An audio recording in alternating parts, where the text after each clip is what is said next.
Samantha pregnancy గురించి director Nandini Reddy చెప్పిన shocking విషయాలు ఇప్పుడు సోషల్ మీడియాలో వైరల్ అవుతున్నాయి. గత కొన్ని రోజులుగా సమంత సోషల్ మీడియాలో హాట్ టాపిక్గా మారింది. ఆమె నటించిన తాజా సినిమా సూపర్ హిట్ కావడంతో ప్రమోషన్స్లో బిజీగా ఉన్న సమంత ప్రస్తుతం గర్భవతిగా ఉన్నప్పటికీ అభిమానులను కలుస్తూ సినిమా కోసం ప్రచారం చేస్తూనే ఉన్నారు. ఇదిలా ఉంటే ఓ ఇంటర్వ్యూలో దర్శకురాలు నందిని రెడ్డి ఆసక్తికర విషయాలు వెల్లడించారు.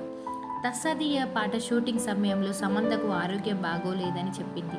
మొదట మేము ఫీవర్ అనుకున్నాం, కానీ తర్వాత తాను ప్రెగ్నెంట్ అని, మార్నింగ్ సిక్నెస్ వల్లే అలా ఉందని సమంత చెప్పింది. అదృష్టవశాత్తు అప్పటికే యాక్షన్ సీన్స్ అన్నీ పూర్తయ్యాయి అని నందిని రెడ్డి తెలిపారు. అంతేకాదు, సమంత సన్నిహితుల సమాచారం ప్రకారం ఈ ఏడాది నవంబర్ చివరి వారంలో లేదా డిసెంబర్ తొలి వారంలో ఆమె డెలివరీ ఉండే అవకాశం ఉందని తెలుస్తోంది. సమంతకు మీరు కూడా మీ బెస్ట్ విషెస్ చెప్పాలనుకుంటే కామెంట్ చేయండి.